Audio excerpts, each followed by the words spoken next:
It's summertime, but that does not mean that the sports have stopped. We've got the CFL, we got golf, we got tennis, we got CONCACAF, we got everything. Baseball. Yeah, baseball. Yeah.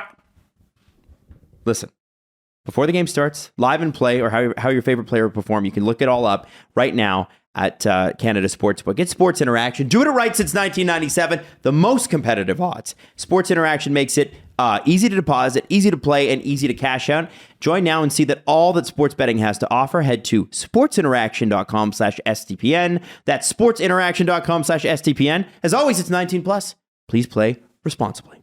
Pierre Engvall, who was long the whipping boy of Leafs Nation, but last year really came into his own. The way the season started, he wasn't an everyday player. And now he's $1 million more than he was last year. And had a great rightfully year. so. He was very, very good. Very good. He knocked off a lot of his bad habits, became a better defensive player, a better offensive player. He's huge. He became a factor. He became noticeable. He did things. And I saw a projection for the Leafs yesterday that had Engvall in the fourth line. That's cute.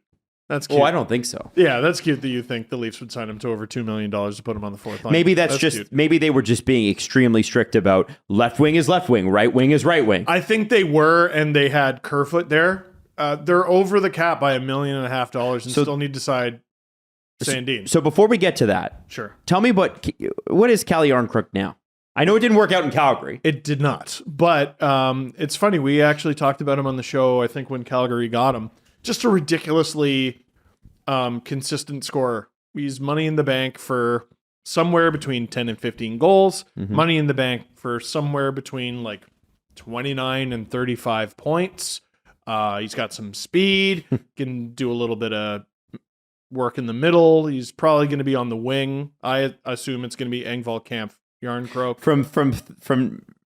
From 15-16 onwards, and by the way, 15-16 was their run to the finals. Yes. In Nashville. He had a good year. 31 points. 30 points, then next year 31 points, then 35, then 26, then 34, 28, 26. So you know what you're getting. Yeah, 26 plus 4, I think, because he had 4 when he went He to had 4 in Calgary. That was Calgary. a detail that I screwed up in my video. He didn't score, though. People were really upset about that. He was out there in the playoffs, though. It wasn't like he didn't get a whole bunch of time when they were on their, I guess, mini run. The Calgary had their 2-round run. He had a big goal. This playoffs, but like he was a very useful playoff player. Yeah, like I think team didn't do great. Yeah, the team wasn't all there, but Jarnkrok was very useful in the playoffs. They did great until game 2 of their series against Edmonton. Yeah. And even game 1 was halfway iffy. through game 1. Yeah, fair enough. Halfway through game 1, I'm like, the series is going to be over in 3 because the Oilers are going to just forfeit game 4. Right. And then Calgary never won another game. So why is he of use to the Leafs then?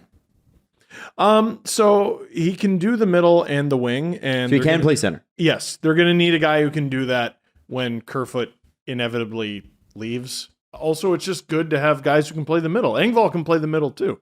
So Right. that shutdown line there will have 3 guys who can take the face off, assuming that's how it shakes out. Right. So if somebody gets a penalty, Jarnkrok, then Kampf can take one, or Kampf probably is the guy you want taking the face off anyway. Yep. Engvall.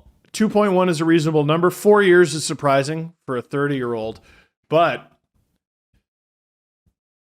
when Dubas was an agent, Jarnkrok was one of his clients. Yes, I know. Because I know. Kyle Dubas loves his guys. Oh, does he love them? From the bottom of his heart, he loves them. His stint as an agent wasn't very long. I don't even know who he represented. Well, Cal We got Jarnkrok. one guy. Who played for Brunis, who in my video I called Bruce Saint Marie. Bruce Saint Marie.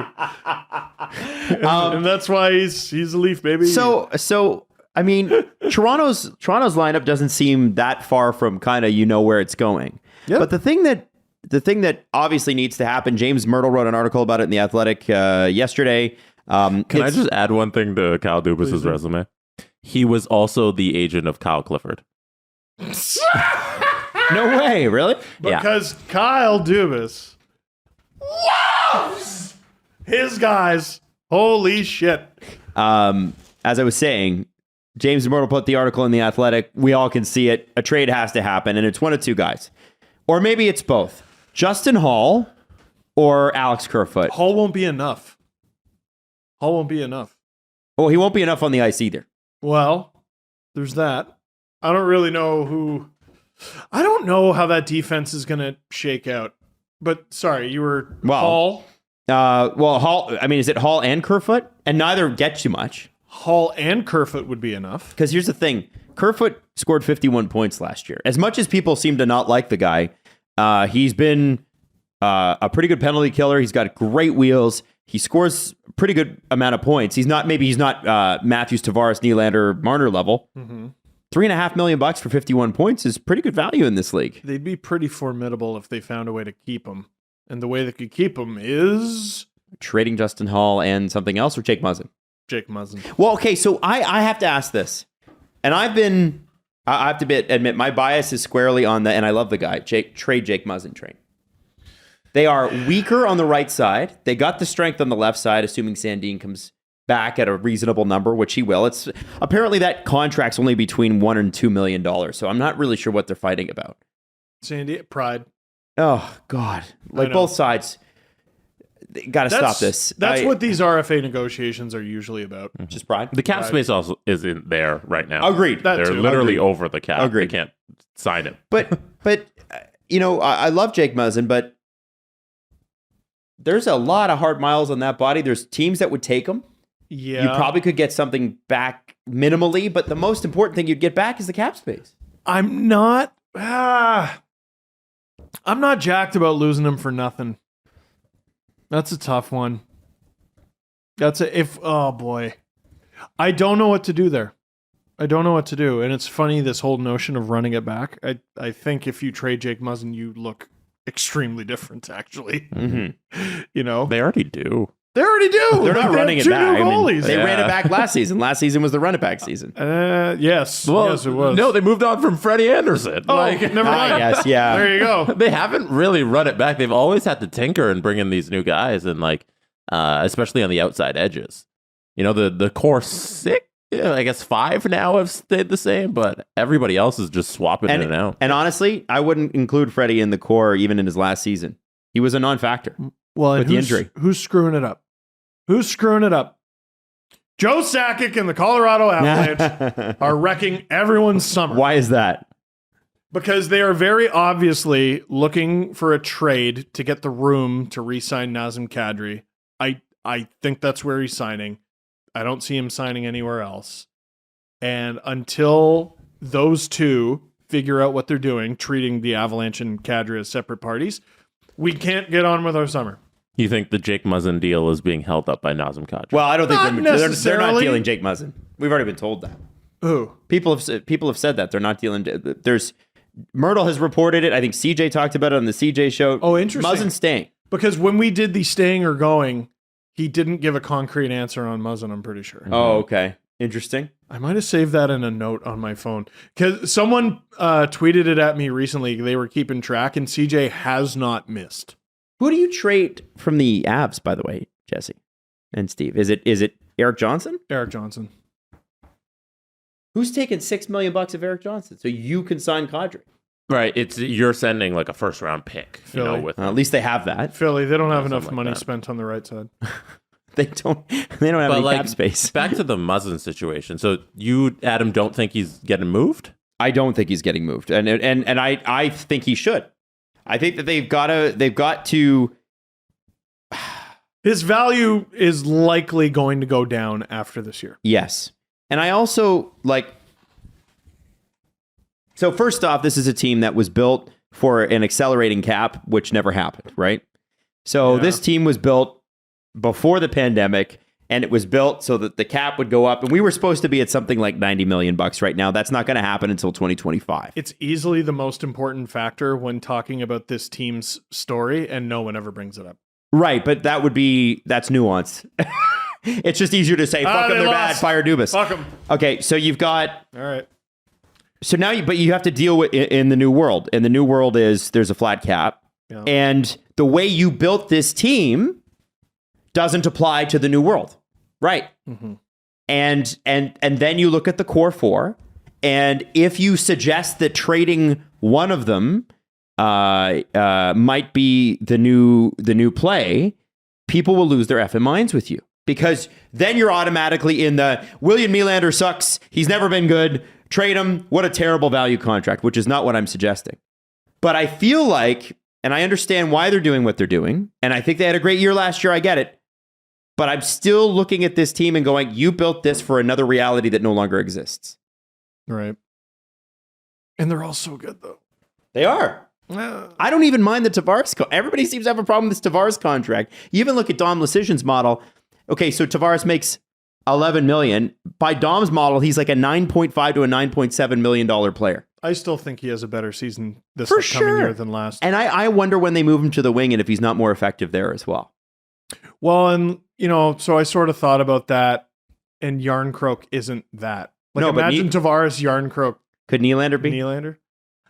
At what point do we officially declare that ship sailed? I My don't know. answer is 2 years ago. Okay, fair enough. I'm just saying, like, there's got to be, if you are going to keep those four, and you've given Morgan Riley the raise, and he's here forever, and that's great. What else? I'm looking at a 33-year-old defenseman who has hard miles, who makes $5.625 million for 2 more years. Yeah. But like, is Sandin ready to take that on? I think we forget that Giordano Is here. isn't he here for 2 more years? Yes. $800,000 each year. Oh man. So you've got Morgan Riley, Jake Muzzin, Timothy Liljegren, Mark Giordano, Rasmus Sandin, and Justin Hall or someone else. Can Gio play the right? I think he played both, but yeah, he's a left defenseman. But he's a left shot, that plays the right, Right. like TJ Brody. I don't know. And same with Mete and Ben. If you're looking for perfect, it's a salary cap. You're never going to get that. Yeah, I'm having it. Usually you're able to picture what it's all going to look like. I have no idea what the Leafs are going to look like next year. It's fascinating. Mm-hmm. If they trade Kerfoot for a pick, I think that makes things simpler. I don't know if it's going to shake out that way. I don't know. I can't wait for Dubas to just yard sale our entire show by making a deal As soon as we post it. 2:30. Yeah. I mean, Jesse, are you keeping it the way that it is and trading Kerfoot or Hall, or are you looking at a bigger move like Muzzin? So you think keeping it the same way is trading Kerfoot or Hall? You have to move salary out one way or the other. So it's easier to move out Hall or Kerfoot because they're on expiring contracts at the end of the year, right? They're UFA next year. So that's why I'm bringing them up specifically. Myrtle mentioned them in The Athletic. They seem to be the names that are bandied about the most. Would you guys ever move Sandin? I would. What does he get you? I don't wanna. I don't know. He's prime offer sheet guy. Mm-hmm. Prime. And no one's done it. And no one's done it. Well, because like you could offer him $4 million, it wouldn't even be that much return, and the Leafs have to just go, okay, well, thanks for the picks. Yeah, we can't do that. Yeah, Yeah. they're screwed. They don't have anything to do. But like if you trade him for a pick, you're not getting better. Like I look at, so comparing the Connor Brown deal to Washington and potential Kerfoot deal. If you get a 2nd round pick for Kerfoot, you get the cap space, and also when the trade deadline comes around, you can move that second for something of quality that helps your lineup. So that can make some sense, and then you're also getting Matthew Nyes, and all of a sudden, it's a little easier to picture the Leafs at the trade deadline than it is in September. I don't know, and I'm going to continue to blame it on Joe Sakic because it bugs Drew.